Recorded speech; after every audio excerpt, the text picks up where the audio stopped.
క్రీస్తునందు సోదర సోదరులారా, ప్రభువైన యేసుక్రీస్తు నామములో హృదయపూర్వక వందనాలండి. ముందుగా ఇంత మంచి సమయాన్ని ఇచ్చిన తండ్రి దేవునికి ప్రభువైన క్రీస్తు ద్వారా కృతజ్ఞతలు చెల్లిస్తున్నానండి. అందరూ బాగున్నారండి. వాక్యం చదువుకొని ప్రార్థన చేసిన తర్వాత పాఠం విందామండి. మత్తయి గారు రాసిన సువార్త 9వ అధ్యాయం. మత్తయి గారు రాసిన సువార్త 9వ అధ్యాయం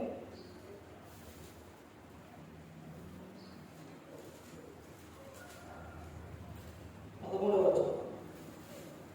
అయితే నేను పాపులను పిలవవచ్చి తిని కానీ నీతిమంతులను పిలవరాలేదు కనుక కనికరమనే కోరుచున్నాను కానీ వారిని కోరను. వాక్య భావం ఏమిటో మీరు వెళ్ళి నేర్చుకోవాలని చెప్పారు. ప్రార్థన చేశారు. పరిశుద్ధ ప్రేమ గల తండ్రి, గొప్ప తండ్రి, గొప్ప తండ్రి, ప్రియకుమారుడు యేసుక్రీస్తు ప్రభువు ద్వారా కృతజ్ఞతలు చెల్లిస్తున్నాను ఆయన. ఆరాధన క్రమంలో మీరు నడిపించిన ఆయన వాక్యం బోధించుండగా వినివారు తండ్రి మంచి వివరించని వాక్యానుసారంగా నడిచి వాటిని దయచేయండి తండ్రి. వాక్యం బోధించుండగా లోక సంబంధమైన జ్ఞానంతో కాకుండా నీ జ్ఞానంతో మాట్లాడే భాగ్యం దయచేస్తారని మా యేసుక్రీస్తు నామములో వేడుకుంటున్నాము తండ్రి. ప్రభు యేసుక్రీస్తు నామములో హృదయపూర్వక వందనాలండి. దేవుని కుమారుడు యేసుక్రీస్తు ప్రభు లోకానికి వచ్చిన తర్వాత పరలోక రాజ్యం సమీపిస్తుంది కనుక మారు మనసు పొందమని ప్రకటన మొదలుపెట్టాం. యేసుక్రీస్తు ప్రభువారు అలా చెబుతూ వెళుతూ చాలా విషయాలు చెప్పారు. అందులోనే యేసుక్రీస్తు ప్రభువారు చెప్పిన విషయాలు ఆత్మ సంబంధమైన విషయాలు, పరలోక సంబంధమైన విషయాలు. ఒక వ్యక్తి పరలోకం చేరాలంటే ఈ లోకంలో ఎలా ఉండాలన్నది యేసుక్రీస్తు ప్రభువారు చెప్పారు. అలా చెబుతూ ప్రతి ఒక్క విషయంలో ఎక్కువగా ఉపమానాలు చెప్పారు. తర్వాత మీరు వినేవారు మాత్రమై ఉండి మిమ్మల్ని మీరు మోసపుచ్చుకోవద్దు. మీరు ఏం చేయాలి అంటే 1 చదవాలి, 2 వినాలి, ధ్యానించాలి, ఇవన్నీ కూడా చెప్పారు. అయితే అంశం పాట పేరు ఏంటంటే ఇంకా నేర్చుకోండి. అంటే ఇంకా నేర్చుకోవాలన్నమాట. ఏం నేర్చుకోవాలి? ఇంకా నేర్చుకోవాలి. దేవుని గురించి, దేవుని మాట, వాక్యము ఇంకా నేర్చుకోవాలి. స్కూల్కి పంపించిన పిల్లవాడిని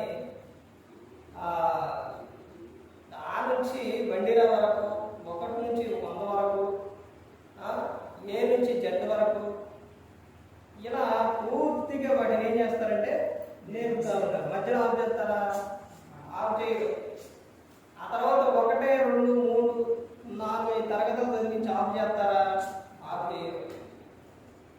తరగతులు ఎక్కడి వరకు అయితే ఉంటాయి అక్కడ వరకు పూర్తి చేస్తారు. అలాగే ఇంకా ఏం చేయాలంటే నేర్చుకోవాలి. యేసుక్రీస్తు ప్రభువు చెబుతున్న ఈ విషయంలో చూడండి. ఈ ఒక్క వచనాల్లోనే ఉన్న అర్థం చూడండి. యేసుక్రీస్తు ప్రభువు చెబుతున్న విషయం అక్కడ నేర్చుకోమని చెబుతున్నారు. యేసుక్రీస్తు ప్రభువు చెబుతున్న విషయం చూడండి. మత్తయి గారు రాసిన సువార్త 9వ అధ్యాయం 13వ వచనం. అయితే నేను పాపులను పిలవవచ్చి తిని కానీ ఎవరిని పిలవచ్చారంట? పాపులను పిలవచ్చారు. ఎందుకనంటే ఒక పాపి పాపంలో మరణిస్తే పరలోకం చేరడం. ఎక్కడికి చేరతారంటే నరకానికి వెళ్ళిపోతారు. అందుకని నేను ఎవరిని పిలవచ్చాను? పాపులనే పిలవచ్చాను. లోకంలోని పాపంలో జీవిస్తూ ఉన్నవారు ఎవరైతే ఉన్నారో, అయితే ఆ రోజున యేసుక్రీస్తు ప్రభువారు శరీరధారిగా ఉన్న దినములలో ఆయనకు సమస్తం తెలుసు. ఎవరు పాపిగా ఉన్నారు, ఎవరు పరిశుద్ధులుగా ఉన్నారు, ఎవరు నీతిమంతులుగా ఉన్నారు, ఎవరు ఆయన అప్పగిస్తున్నారు, ఎవరు అప్పగించట్లేదు, ఎవరు ఏం మాట్లాడుతున్నారు,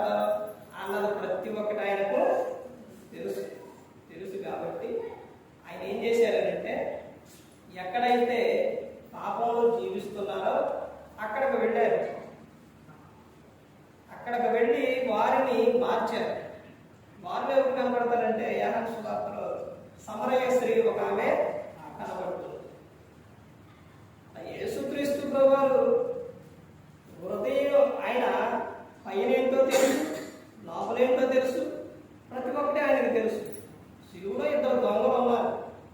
ఇద్దరు దొంగలని ఇద్దరు మాట్లాడిన విషయంలో ఒక వ్యక్తి చెప్పిన విషయం ఆయన హృదయం ఏ విధంగా ఉంది అన్నది యేసుక్రీస్తు ప్రభువారు గ్రహించారు. తర్వాత ఆయన చెప్పిన మాటలను బట్టి, ఆ దొంగ చెప్పిన మాటలను బట్టి నువ్వు నాతో పరదేశంలో నువ్వు అని చెప్పారు. ఇక్కడ ఎవరిని పిలవడానికి వచ్చారనంటే పాపులను పిలవడానికి వచ్చారు. తర్వాత ఏమైనా చెబుతున్నారో చూడండి. అక్కడే నీతిమంతులను పిలవరాలేదు, నీతిమంతులను పిలవరాటానికి రాలా. ఆ పైన 12వ వచనంలో ఆయన ఆ మాట విని రోగులకే కానీ ఆరోగ్యం గల వారికి వైద్యుడు అక్కర్లేదు కదా. ఇప్పుడు అనారోగ్యంగా ఉన్న వారికి వైద్యుడు అవసరం. అలాగే పాపంలో జీవిస్తున్న వారికే వాక్యం. తర్వాత నీతిమంతులని నేను పిలవరాలేదు. నీతిమంతుడు చనిపోతే ఎక్కడికి వెళ్తారో పరలోకానికి చేరతారు.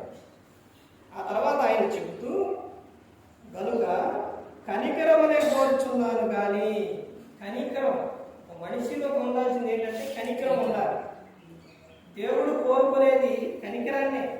ఆ తర్వాత ఏమని చెప్తున్నారు కానీ బలిని కోరము అను వాక్య భావం ఏమిటో మీరు వెళ్ళి నేర్చుకున్నాడని చెప్పారు. ఇదిగో నేనైతే బలిని కోరను, ఈ బలులు అనిపిస్తాను, ఈ బలులు ఎలాంటి అనేది నేను కోరను. నేను ఏం కోరతానని చెప్తున్నానంటే కనికరం. ఒక వ్యక్తి కలిగి ఉన్న విషయం ఏంటంటే వారు ఏం కలిగి ఉండాలంటే కనికరం కలిగి ఉండాలి. వ్యక్తి మీద కనికరం అనేది కలిగి ఉండాలి. ఆ తర్వాత ఇంకా మనం ముందుకెళ్తే ఆయన చెప్తున్న విషయం చూడండి. హెబ్రీయులకు రాసిన పత్రిక 5వ అధ్యాయం, హెబ్రీయులకు రాసిన పత్రిక ఏమి నేర్చుకోవాలన్నది చెప్తున్నారు. హెబ్రీయులకు రాసిన పత్రిక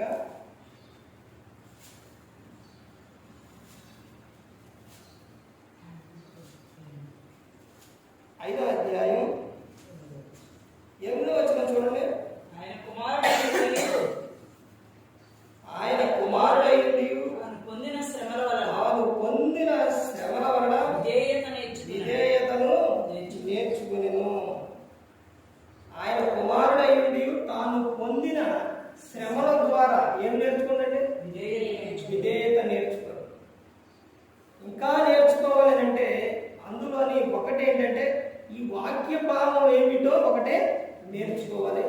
రెండో విషయం ఏంటంటే విధేయతను నేర్చుకోవాలి. విధేయత కలిగి ఉండాలి. యేసుక్రీస్తు ప్రభువారు ఆయన ఏ విధంగా అయితే కలిగి ఉన్నారో, ఏ విధంగా అయితే ఉన్నారో అదే విధంగా ఒక క్రైస్తవుడు కానీ క్రైస్తవురాలు కానీ కలిగి ఉండాలి.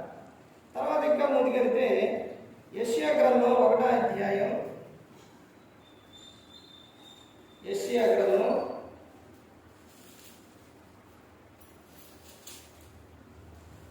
1వ అధ్యాయం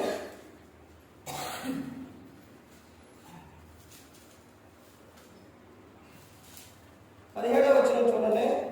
ఈడు చేయట మానుడి మేలు చేయ నేర్చుకుని న్యాయము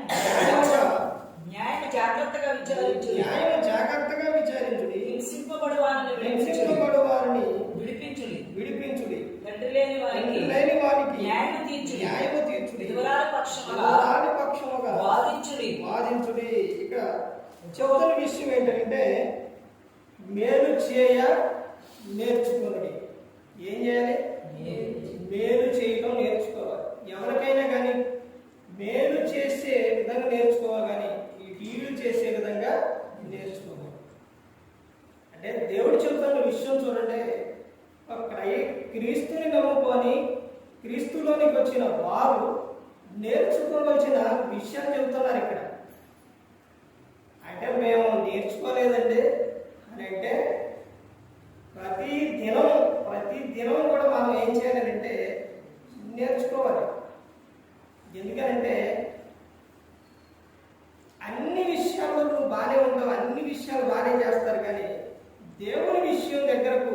వచ్చేసరికి, దేవుని వాక్యం దగ్గరకు వచ్చేసరికి, దేవుని పని దగ్గరకు వచ్చేసరికి, దేవుని విషయం వచ్చేసరికి అవి మనుషులు చేసే తప్పులు కాదు. ఒకరు ఉన్నారు, ఎవడోనంటే అపవాది. అపవాది ఏం చేస్తారనంటే నిన్ను దేవుని దగ్గరకు, వాక్యం దగ్గరకు వచ్చే సమయానికే నిన్ను డిస్టర్బ్ అనేది చేస్తారు. అందుకని ప్రతి దినం కూడా ఇక్కడ ఏమని చెప్తున్నారంటే, మీకు ఇక్కడ ఏం చెప్తున్నారంటే మేలు చేయ నేర్చుకోండి.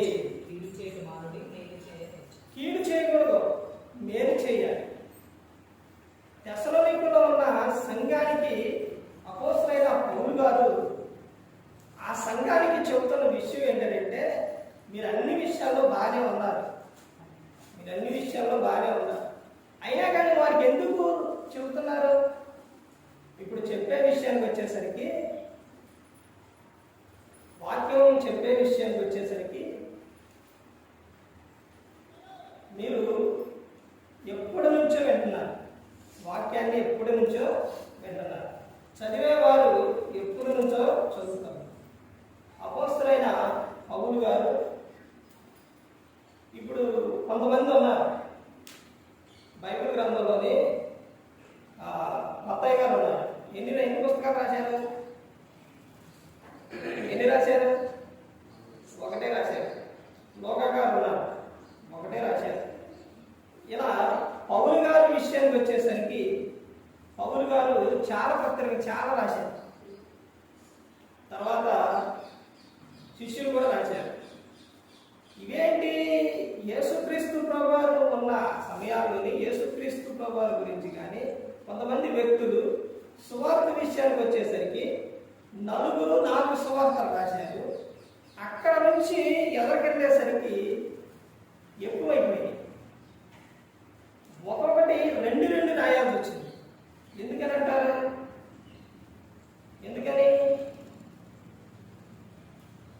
ఎందుకనంటే ఒకసారి చెబితే వినలేదు, అందుకని మరలా 2వ చెప్పాల్సి వచ్చింది.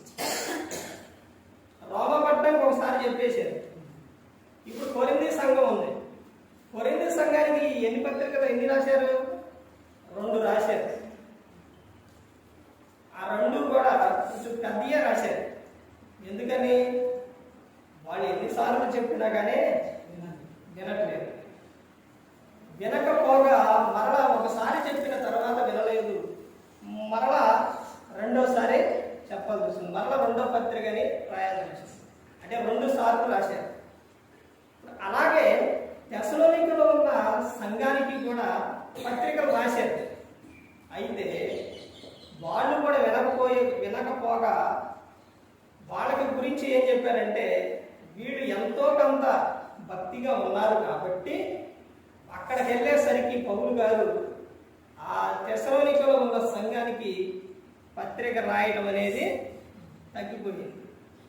ఆ అధ్యాయాలు చూడండి, అక్కడ ఎన్ని అధ్యాయాలు ఉన్నాయి అంటే తక్కువగా కనపడతాయి, ఎక్కువ కనపడదు.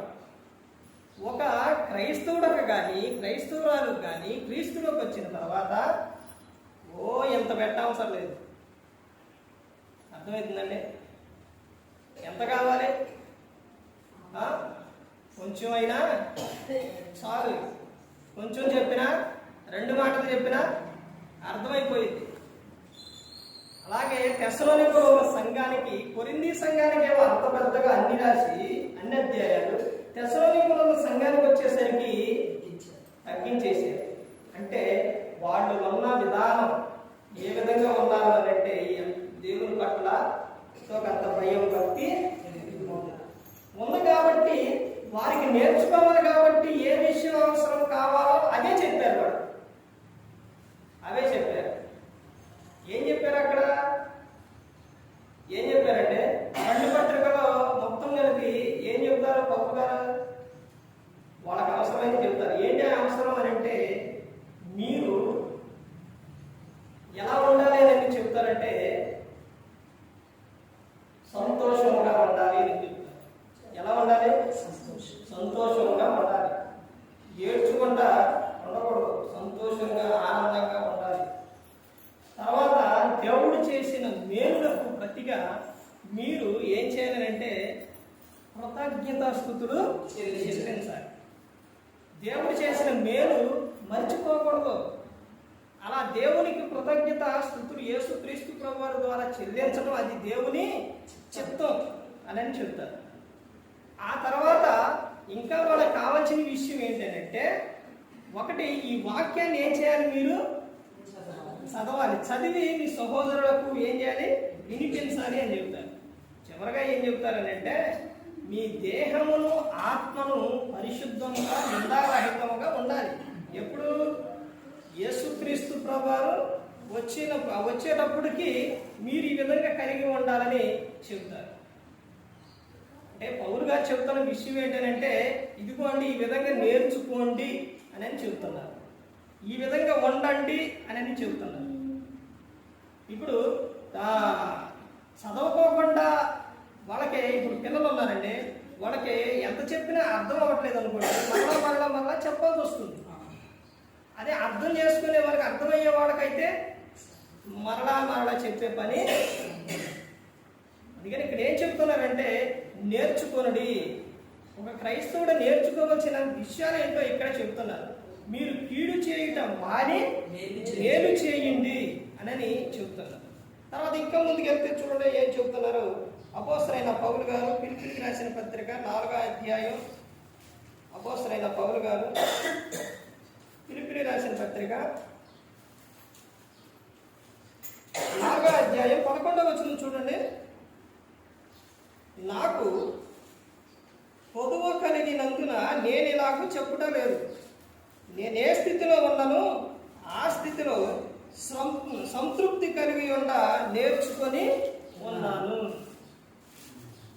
మనకు ఏదైతే కలిగి ఉందో, ఏదైతే ఉందో దాని విషయాల్లో ఏం కలిగి ఉండాలి, సంతృప్తి కలిగి ఉండాలి. ఆ క్రైస్తవుడు నేర్చుకోవాల్సిన విషయం ఏంటంటే సంతృప్తి కలిగి ఉండాలి. అపోస్తలుడైన పౌలు గారు చెబుతున్న విషయం అదేనండి. ఒక క్రైస్తవుడు ఏం కలిగి ఉండాలంటే సంతృప్తి కలిగి ఉండాలి, సంతృప్తిగా ఉండాలి. తర్వాత చూడండి ఇంకా ఏం చెబుతున్నారు. అపోస్తలుడైన పౌలు గారు తిమోతికి రాసిన మొదటి పత్రిక, ఈ విషయాలు గుర్తుపెట్టుకోండి. ఎందుకంటే మరలా అయిపోయిన తర్వాత మరలా చివరి అడుగుతారు. ఎందుకనంటే అడగడం అంటే మిమ్మల్ని ఇబ్బంది పెట్టాలని కాదండి, ఎందుకంటే మీ హృదయంలో ఉండాలి అంతే తప్ప ఏంటి చెప్పిన తర్వాత మళ్ళీ మిమ్మల్ని ప్రశ్నిస్తానికి కాదు. కానీ ఇవి మన హృదయంలో ఉంటే ఈ వాక్యం ఏం చేస్తుందంటే మనల్ని నడిపిస్తుంది, కాపాడుతుంది వాక్యం. తర్వాత చూడండి తిమోతికి రాసిన మొదటి పత్రిక 5వ అధ్యాయం 4వ వచనం. అయితే ఏ విధవరాలికైనను పిల్లల గాని మనుమలు గాని ఉండిన ఎడల వీరు మొదట తమ ఇంటి వారి ఎడల భక్తి కనుపరుచుటకును తమ తల్లిదండ్రులకు ప్రత్యుపకారం చేయుటకును నేర్చుకోనవలెను. ఇది దేవుని దృష్టికి అనుకూలమైనది. ఏమి నేర్చుకోవాలంట? ఎవరికి ఏం చేయడం నేర్చుకోవాలి? తమ తల్లిదండ్రులకు ప్రత్యుపకారం చేయుటకును నేర్చుకోవాలి. ప్రత్యుపకారం చేయుటకు నేర్చుకోవాలి. తమ తల్లిదండ్రులకు అంటే ఇక్కడ చెప్తున్న విషయం, ఒక విషయంలో ఒక మాటలో చాలా అర్థం ఉండిద్దండి, చాలా అర్థం ఉండిద్ది. ఇక్కడ మనం ప్రత్యుపకారం ఎవరికేనంటే తల్లిదండ్రులకు చేయుట నేర్చుకోవాలి. అంటే మనం బైబిల్ గ్రంథం చెబుతున్న విషయం ఏంటంటే మనుషుడా దేవుడు ఎక్కిరింపబడడు. మనుషుడు ఏదైతే విత్తుతురో ఆ పంటనే కోస్తాడు. ఇప్పుడు నీవు నీ తల్లిదండ్రుల్ని ఎలాగైతే చూస్తావో, వాళ్ళకి ప్రత్యుపకారం ఎలాగైతే చేస్తావో, అంటే మంచి కార్యం కానీ వారికి ఏదైనా కానీ వారిని ఎలాగైతే చూస్తావో, ఆ తర్వాత వాళ్ళని ఇప్పుడు ఎలాగైతే చూస్తావో తర్వాత నిన్ను కూడా నీ పిల్లలు అలాగే చూస్తారు. ఇలాంటి సందర్భాల్లో చాలా ఉపమానాలు ఉన్నాయి, చాలా ఉపమానాలు ఉన్నాయి. తల్లిదండ్రులు చూసే విషయాల్లో, పిల్లలు చూసే విషయాల్లో చాలా ఉపమానాలు, చాలా విషయాలు అనేది ఉంది. ఒక కుటుంబంలోని జరిగిన విషయం ఏంటంటే, కుమారుడికి మంచి కుమారుడిని చదివించి వివాహం చేశారు. చేసిన తర్వాత వీరేమో ఒక ఊరిలో ఉన్నారు, వాళ్ళకి జాబులు వచ్చినాయి, వాళ్ళేమో ఒక ఊరు వెళ్ళిపోయారు. ఇప్పుడు వీళ్ళు బాగా వృద్ధాప్యానికి వచ్చారు. వచ్చిన వీరిని ఆ కొడుకు ఆ కోడలతో ఏమన్నారంటే, మరి వాళ్ళు బాగా వృద్ధాప్యానికి వచ్చారు, చేసుకోలేని స్థితిలోకి వచ్చారు, మరి వాళ్ళని ఇక్కడే తీసుకొద్దాము, ఇక్కడ ఉంచుదామంటే ఆ కోడలు అన్నదంట, కుదరదు, వాళ్ళని ఇక్కడ తీసుకురావడానికి కుదరనే. అలా కాదే, మరి వాళ్ళు నన్ను మరి కని పెంచి చదివించి మరి ఈ స్థితిలో మనం ఉన్నామనంటే తల్లిదండ్రులు వాళ్ళే కారణం అంటే, అలా చెప్పంగా సరే అన్నారు. తీసుకొచ్చినా కానీ ఇంటిలోకి మాత్రం తీసుకురావడానికి వీల్లేదు. సరే అని తీసుకెళ్ళిన తర్వాత ఎక్కడ, ఇంటిలో కాకుండా బయట వరండాలో పెట్టి ఉంచారు. ఆ తర్వాత కొడుకేమో ఎక్కడికి వెళ్ళిపోతారో, జాబ్కో పనికో జాబ్కి వెళ్ళిపోతారు బయటికి. ఇప్పుడు ఈ కోడలో వాళ్ళని చూసే విధానంలో ఎలా చూస్తుంది అంటే, వాళ్ళకి భోజనం పెట్టే విషయాల్లో కూడా కుక్కకి పెడతారంటే ప్లేటు, ఆ ప్లేటులో భోజనం పెడుతుంది, కుక్క ప్లేటు. సరేలని ఓర్చుకొని తింటున్నారు. సరే, ఒకరోజు కుక్క ప్లేటు మాయమైపోయేసరికి ఆ కొడుకు వచ్చేసరికి ఏం చెప్తుందనంటే, చూసారా నేను దాంట్లో పెడుతున్నానని, ఆ ప్లేటు కూడా దాచేశారు అని ఇంకా వేయో చెప్పేసి. చెప్పంగానే ఈ మూర్ఖుడు ఏం చేశాడనంటే, భార్య మాట విని కర్ర తీసుకొని వాళ్ళని కొట్టడానికి వెళ్ళిపోయాడు. వెళ్ళిన తర్వాత అప్పుడు కొడుకు అన్నాడంట, నానా తాతయ్యనే ఆయన అమ్మనే ఏమీ అనొద్దు, ఆ కుక్క ప్లేటు తీసి దాచింది నేనే అన్న. అదేంట్రా, నీకెందుకురా దాంతో అవసరం అని అంటే, ఇప్పుడు నువ్వు ఎలాగైతే చూస్తున్నారో రేపు నేను కూడా అందులోనే కనబడతాను. అలాగే ఆ కర్ర కూడా పారేయి మాకు నాన్న, ఆ కర్ర కూడా దాచి ఉంచు, ఎందుకు రేపు నేను ట్రై చేస్తా. ఆ మాట విన్న తల్లి ఏడ్చుకుంటా పరుగున వచ్చి, ఏంట్రా నేను మమ్మల్ని అంత మాట అంటావా అంటే, మరి తాతయ్య మా అమ్మ నాన్న అలా పెంచలేదా? నువ్వు నన్ను ఎలాగైతే చూస్తున్నావు వాడిని చూడలేదా అని చెప్పాను. చూసారండి, మనుషుడు ఏదైతే విత్తుతారో ఆ పంటనే. ఇప్పుడు ఏ విధంగా అయితే చూస్తావో అలాగే జరిగింది. నేను ఒక్కొక్క సందర్భంలో నా చిన్న వయసులో నుంచి ఆ వయసులో నుంచి ఊర్లోనే ఆ వయసులో నుంచి చూసుకుంటా వచ్చిన విషయం, ఇప్పుడు ఆ రోజున జరిగిన సిచ్యువేషను, ఈ రోజున జరుగుతున్న సిచ్యువేషను, అప్పుడు వాళ్ళు ఎలాగైతే వాళ్ళ అత్తగారిని ఎలాగైతే చూశారో ఇప్పుడు వాళ్ళ పరిస్థితి అలాగే వచ్చేసింది. అయితే ఇందులో ఒక విషయం ఏంటంటే, ఆమె దేవుణ్ణి ఎరిగిన వ్యక్తి, కోడలు ఎరిగిన వ్యక్తి కాబట్టి, అంటే దేవుని వాక్యము తెలుసుకున్న వ్యక్తి కాబట్టి, అంటే లోక సంబంధమైన వ్యక్తి కాదు కాబట్టి ఇప్పుడు కొంచెం ప్రేమ అనేది చూపిస్తుంది. అదే లోక సంబంధమైన వ్యక్తి అయితే ఇక పరిస్థితి ఏంటి, ఎలా ఉంటుంది? అందుకని మనం ఎలాగైతే చూస్తామో అదే విధంగా జరుగుతుంది. అదే చెప్తున్నారు కదా. ఇప్పుడు పుట్టినరోజు సందర్భంలో అపోస్తలుడైన పౌలు గారు ఎఫెసీయులకు రాసిన పత్రిక 6వ అధ్యాయం 1వ వచనం నుంచి ఈ సందర్భం చదువుతారు. అక్కడ చదివిన ఆ సందర్భంలోనే తండ్రిని సన్మానించు అని ఉంటుంది. నీకు మేలు కలిగింది, నువ్వు దీర్ఘాయుష్మంతుడిగా ఉంటావు అని ఉంటుంది. అసలు వాళ్ళు తల్లిదండ్రులను సన్మానించాలంటే ముందుగా నువ్వు నీ తల్లిదండ్రులని అత్తమామలను నువ్వు మంచిగా చూస్తే రేపు వాళ్ళు ఏం చేస్తారో మిమ్మల్ని మంచిగా చూస్తాం. ఇదిగో నాయన మరి ఈ విధంగా ఇలా వాక్యం ఉంది, ఈ విధంగా మరి ఉండాలి అని నువ్వు చెప్పినా కానీ వింటారు. నువ్వు నీ ప్రవర్తన సరిగా లేకుండా నువ్వు వాళ్ళని చూడకుండా రేపొద్దున వీళ్ళు చూడాలి అన్నా కానీ చూడరు. అదే చెబుతున్నారు. ఏం చెబుతున్నారంటే ఇదిగో నువ్వు నీ తల్లిదండ్రులకు నేర్చుకోవాలి, వాళ్ళని మంచిగా చూడడం నువ్వేం చేయాలి, నేర్చుకోవాలి. వారిని ఎలాగైతే చూస్తావో రేపు నిన్ను కూడా అలాగే చూస్తారు, అలాగే చూస్తారు. ఇది బైబిల్ చెబుతున్న సత్యం. తర్వాత ఇంకా ముందుకెళ్తే చూడండి ఏమని చెబుతున్నారు. సామెతలు ఇంకొక విషయం చూసి ముగించుకుందామండి. సామెతలు 6వ అధ్యాయం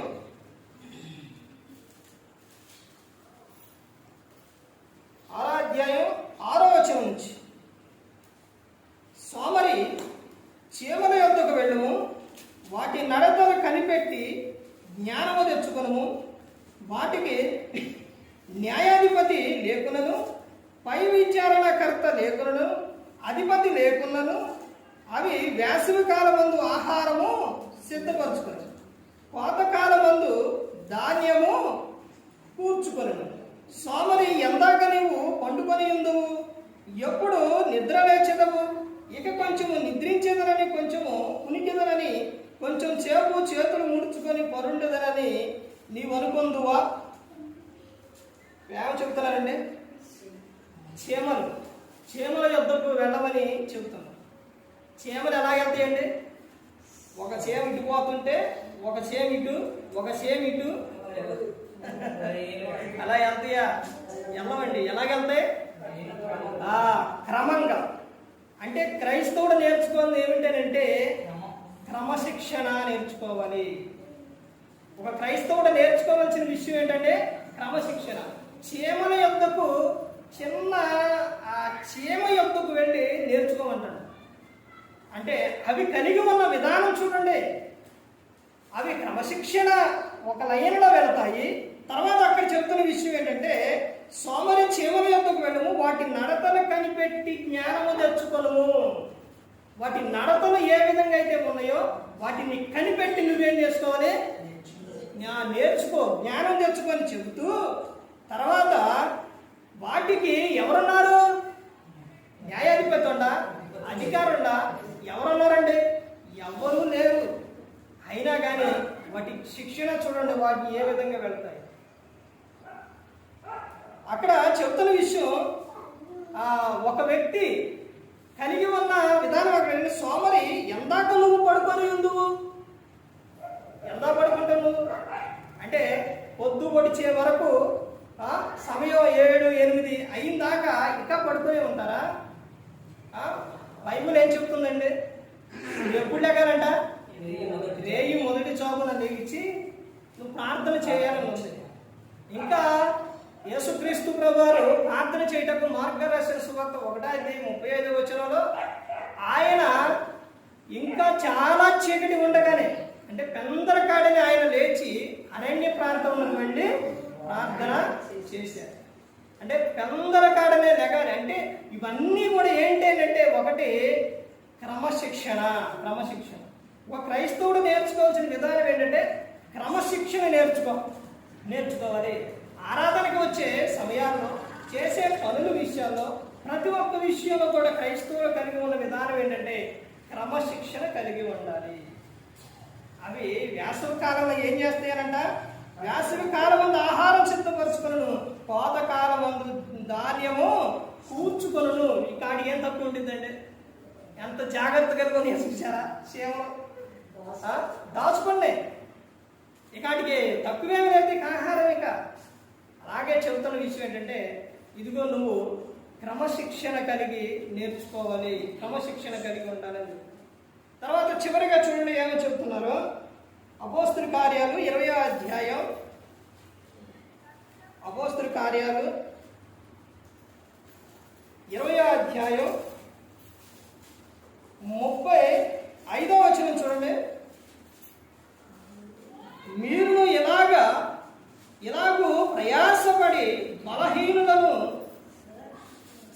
సంరక్షింపవలెననియు పుచ్చుకొనుట కంటే ఇచ్చుట ధన్యమని ప్రభువైన యేసు చెప్పిన మాటలు జ్ఞాపకం చేసుకొనవలెననియు అన్ని విషయంలో మీకు మాదిరి చూపితనని చెప్పెను. ఇక్కడ చెబుతున్న విషయం అపోస్తలుడైన అంటే ఇక్కడ పౌలు గారు ఈ చెబుతున్న విషయం చూడండి ఏం చెబుతున్నారో, మీరు ఎలాగూ ప్రయాసపడి బలహీనులను సంరక్షింపాలి. ఎవరైతే బలహీనంగా ఉన్నారో, ఎవరైతే లోకం అంటే దేవునిలోకి వచ్చి మరలా వెనక్కి వెళ్ళిపోయి దేవుని మందిరానికి రాకుండా ఎవరైతే ఉంటున్నారో వారిని ఏం చేయాలంటే వారికి చెప్పాలి.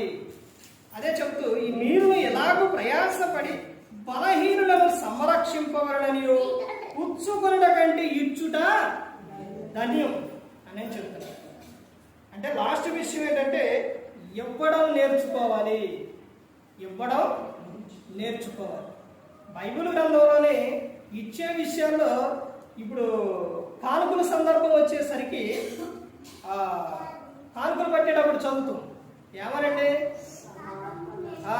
కొంచెంగా విత్తువాడు కొంచెంగా పంట కోయను, సమృద్ధిగా విత్తువాడు సమృద్ధిగా పంట కోయను అని. అంటే ఇంకా దేవుని విషయాలు ఇచ్చే విషయాల్లో చాలా విషయాలు ఉన్నాయి. అయితే ఈ రోజున జరుగుతున్న విషయం ఏంటంటే ఇచ్చే విషయం గురించి ఎక్కువగా తీసుకువెళ్ళినా ఎక్కువగా చెప్పినా అంటే బయట జరుగుతున్న విషయాలు ఏంటంటే ఇక క్రీస్తుని గురించి కానీ, మారు మనసు గురించి కానీ, పాప క్షమాపణ గురించి కానీ, పరిశుద్ధత గురించి కానీ, క్రమశిక్షణ గురించి కానీ, పరలోకం గురించి కానీ, నరకం గురించి కానీ ఇవన్నీ కూడా చాలా తక్కువైపోయాయి. ఇక అంతవరకు ఎక్కువగా ఏమైపోతుందనంటే ఇచ్చే విషయం ఇవ్వాలి ఇవ్వాలి ఇవ్వాలి ఇవ్వాలి. ఈ విషయాన్ని ఎక్కువగా తీసుకొచ్చేసరికి ఇప్పుడు జరిగిపోతున్న విషయం ఏంటంటే అసలు బైబిల్లో ఆ ఇవ్వడం గురించి చెప్పే సందర్భం వస్తేనే ఏమవుతుంది, చెప్పబుద్ధి కావట్లేదు. అంటే బయట ఉన్న విధానం ఏంటంటే నువ్వు అన్ని విషయాలు తీసుకెళ్ళాలి, అన్ని విషయాలు చెప్పాలి. దేవుడు ఎందుకు రాపించింది ఈ విషయాలన్నీ? ఎందుకు? అన్ని మానవునికి కావాలి కాబట్టి, అన్నీ కావాలి కాబట్టి. ఇప్పుడు అమ్నోను తామారు ఉన్నారండి, వాళ్ళిద్దరు గురించి ఎందుకు రాపించిండు? అసలు అలా రాపిస్తే అది జనం ఏమనుకుంటారు? ఒకసారి ఆలోచించండి. జనం ఏమనుకుంటారు? తెలియని వ్యక్తి, అప్పుడే చదివే బైబుల్ చదివే వ్యక్తి ఏమనుకుంటారు? అసలు ఎందుకు ఇది ఏంటిది ఒక వరుస ఏమీ లేకుండా ఎట్ట జరిగింది, ఎట్టున్నారు అనుకుంటారు. కానీ అసలు ఎందుకు రాపించింది దేవుడు అని? ఇదిగో నాయన ఇలా చేయకూడదు, నువ్వు ఈ చెల్లి విషయాల్లో కానీ అక్క విషయాల్లో కానీ నువ్వు అలా ప్రవర్తించకూడదు, ఈ సహోదరి విషయంలో అలా ఉండకూడదు. నువ్వు అలా ఉంటే ఆ అమ్నోను ఎలాగైతే చనిపోయిండో అలా నీ జీవితం అయిపోతుంది యవనంలోనే అని రాపించింది. మాదిరికరంగా అని బైబిల్ గ్రంథంలో ప్రతి ఒక్కరి కూడా రాపించారు. ఇక్కడ ఇచ్చే విషయాల్లో కూడా ఇక్కడ చెప్పారు. ఇలా ప్రతి ఒక్కటి మనకు అర్థం అవ్వాలి అని అంటే ఒకటేనంటే ఈ బైబిల్ గ్రంథం చదివితే అర్థమవుతుంది. 26 పుస్తకాలు చదివితే అర్థమవుతుంది. ఈ రోజున బైబిల్ అనేది ఎక్కువగా దేశంలో ఎక్కువగా ప్రింట్ అయ్యేది వెళ్ళేది కూడా ఏంటంటే బైబిల్ ఎక్కువగా బైబిల్. కానీ ఈ రోజున ఒకనాడు సేవకులు వాక్యం మీకు చెప్పంగా మీకు ఏమవుతుందనంటే ఆ వాక్యం మాకు మీరు వినేవారై ఉండి నేర్చుకోకుండా ఉంటే ఆ తర్వాత కాలంలో మాకు వాక్యం కావాలి, వాక్యం నేర్చుకోవాలి అనే స్థితికి వచ్చినా దొరకదండి. అదే ఇప్పుడు జరుగుతున్న విషయం. ఇప్పుడు బైబిల్ కావాలి అని అంటే బైబిల్ దొరుకుతున్నాయా? బైబిల్ దొరుకుతున్నాయండి. ఎంతో మంది బైబిల్ కావాలని నన్ను అడుగుతున్నారు. బైబిల్ ఇదివరకు ఎలా ఇచ్చేవాళ్ళు? ఉచితంగా ఇచ్చేవారు. ఇప్పుడు ఉచితంగా లేవు. ఉచితంగా లేదండి. సుమారు 300 కానించి ఉంది ఈ బైబిల్. 100 రూపాయలు ఒక కానించి మొదలు ఉచితంగా పోయి 100కి వచ్చి 100 నుంచి 200, 150 పోయి ఇప్పుడు 300కి వచ్చింది. అక్కడి నుంచి ఇంటెక్స్ బైబుల్ అని, కొరియర్ బైబుల్ అని ఈ బైబుల్ అన్ని వేలల్లో 100లలో వేలల్లో. అర్థమైందండి? చూసారా ఎంత దూరం వెళ్ళిపోయిందో? వాక్యం వెల్లడైతున్నప్పుడు, వాక్యం వింటున్నప్పుడు, వాక్యం వస్తున్నప్పుడు వాక్యాన్ని మనం విని హృదయంలో పెట్టుకోకపోతే, వాక్యానుసారంగా నడవకపోతే తర్వాత ఆ వాక్యం కావాలన్నా కానీ దొరకదండి. వాక్యం అంత విలువైనది, నేర్చుకోవాలి. ప్రతి ఒక్క క్రైస్తవుడు కూడా నేర్చుకోవాల్సిన విషయం ఏంటంటే, ఒకటి వాక్యము నేర్చుకోవాలి, వాక్య భావం ఏంటో నేర్చుకోవాలి, తెలుసుకోవాలి. తర్వాత చెప్తున్న విషయం విధేయత నేర్చుకోవాలి. ఏం నేర్చుకోవాలండి? విధేయత నేర్చుకోవాలి. మేలు చేయటం నేర్చుకోవాలి ఒక క్రైస్తవుడు. తర్వాత సంతృప్తి కలిగి ఉండుట నేర్చుకోవాలి. తర్వాత ప్రత్యుపకారం చేయుట నేర్చుకోవాలి. క్రమశిక్షణ కలిగి ఉండుట నేర్చుకోవాలి. ఇవ్వడం నేర్చుకోవాలి. ఈ విధంగా ఒక క్రైస్తవుడు ప్రతి ఒక్కరూ కూడా నేర్చుకోవాలి. ఇలా నేర్చుకునే వారిగా ఉన్నప్పుడు మన జీవితాలు ఎలా ఉంటాయి అని అంటే, ఎలా ఉంటాయండి? మనల్ని ఇలా చూపించేవాళ్ళు ఉండరు. ఎందుకంటే మనం ఎక్కడ నేర్చుకుంటాం? దేవుని యుద్ధకు వచ్చి నేర్చుకున్నాం. అదే చెబుతారు మత్తయి గారు రాసిన సువార్తలో 11వ అధ్యాయం 28-29 వచ్చిన ఏమని చెప్తారంటే, ప్రయాసపడి భారం మోసుకుంటున్న సమస్త జనులారా నా యొద్దకు రండి, నేను మీకు విశ్రాంతిని కలుగు చేస్తాను. ఇదిగో నా యొద్దకు వచ్చి మీరు ఏం చేయాలి? నేర్చుకునండి. ఆయన యొద్దకు వచ్చి అడిగినప్పుడు, నేర్చుకున్నప్పుడు ఆయన గద్దించే ఆయన కాదు. అర్థమైందండి? నేను సాత్వికుడను, దేని మనసు గలవాడను, నా యొద్దకు వచ్చి నేర్చుకునుడి అని చెప్తున్నా. యాకోబు గారు రాసిన పత్రిక 1:5 ఏమని చెప్తారు? మీకు జ్ఞానం పొందుకు ఎన్నో ఎడలా నన్ను అడుగుడి అని చెప్తున్నారు. ఇదిగో నేను ఎవరిని గద్దింపక అందరికీ ధారాళంగా ఇస్తానని చెబుతున్నాను. అంటే మనకు తెలియని విషయం ఏదైతే ఉందో, మనకు రాని విషయం ఏదైతే ఉందో, ఆ విషయాల్లో దేవుని యుద్ధకు వెళ్ళి ఏం చేయాలి? అడగాలి, నేర్చుకోవాలి. ఈ విధంగా ఈ విషయాలు మనలో ఉన్నప్పుడు, ఈ విధంగా మనం నేర్చుకున్నప్పుడు మనల్ని గౌరవిస్తారు. తర్వాత మన దేవునికి ఏమొస్తుంది? మహిమ వస్తుంది. ఆయనకు మహిమకరంగా, దీవెనకరంగా ప్రతి ఒక్క క్రైస్తవుడు కూడా, ప్రతి ఒక్కరు కూడా జీవించాలి. ఆ విధంగా ఉండాలి. ప్రతి ఒక్కరు కూడా పరలోకం చేరాలి అని, ఏ ఒక్కరు నశించి నరకానికి వెళ్ళిపోకూడదని యేసుక్రీస్తు ప్రభువారు ఈ లోకానికి వచ్చి మనందరి కోసం సిలువలో తన ప్రాణాన్ని పెట్టారు. ఆయనే మనకు మాదిరి. యేసుక్రీస్తు ప్రభువారే మనకు మాదిరి. ఆయన చూపించిన ప్రేమ ఈ రోజున ఎంతో మంది దేవతలు, దేవుళ్ళు, వీళ్ళందరూ చాలా మంది పేర్లు చెప్తారు. కానీ ప్రతి ఒక్కరు కూడా, ఈ లోకంలో ప్రతి ఒక్కరు కూడా యేసుక్రీస్తు ప్రభువారు అంటే అందరికీ అర్థమయ్యేది ఏంటంటే, ఆయన ప్రేమామూర్తి. ఆయన ఏ యుద్ధాలు చేశారు, లేకపోతే ఏ బాంబులు వేశారు, ఏ కత్తి పట్టారు, ఏం పట్టారండి? ఏమీ లేదు. ఆయన చూపించిన ఒక్కటే ఏంటంటే ప్రేమ. కనికరం, జాలి, ఇవన్నీ వీటినే ఏమంటారంటే, ఏమంటారు? ఆత్మఫలాలు అంటారు. ఆత్మఫలాలు. యేసుక్రీస్తు ప్రభువారిని పట్టుకోవడానికి ఎక్కడికి తోటలోకి వచ్చినప్పుడు, అక్కడికి వచ్చినప్పుడు యోధా ఇస్కరియోతు వచ్చి ఆయన ముద్దు పెట్టుకున్నప్పుడు, అక్కడున్న పేతురు గారు ఏం చేశారంటే, వెంటనే అక్కడ భటుని ఆయన దగ్గర ఉన్న ఎర్రలో ఉన్న కత్తి తీసి చెవి నరికాడు. పేతురు నెంబర్ 1 బాగా చేశారు. వేసే ఆయన అన్నారా? అనలేదండి. ఏమన్నారు? అది తీసి, ఆ చెవి తీసి మరలా చిక్కిచ్చి గద్దించారు.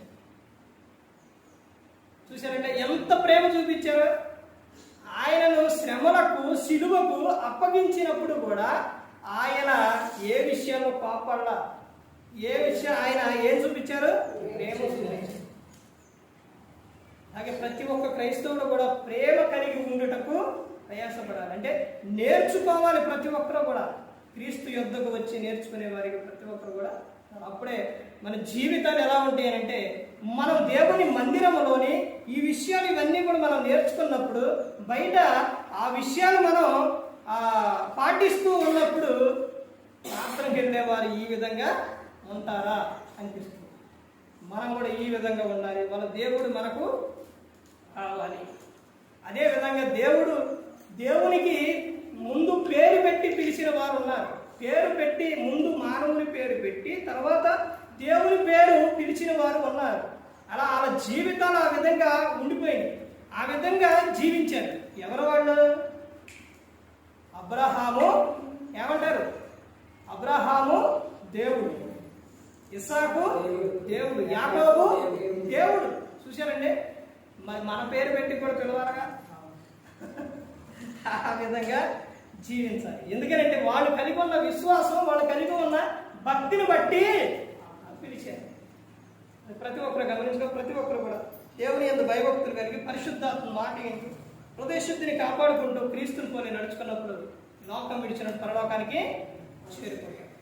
మరి ఈ విధంగా నిలబెట్టి మాట్లాడించిన తండ్రిన దేవునికి కృతజ్ఞతాస్తుతులు చెల్లిస్తూ ఇంతవరకు శ్రద్ధగా ఉన్న మీకు ప్రభు పేరున హృదయపూర్వకంగా చెల్లిస్తూ ఈ మాట అందరికీ వందనాలు.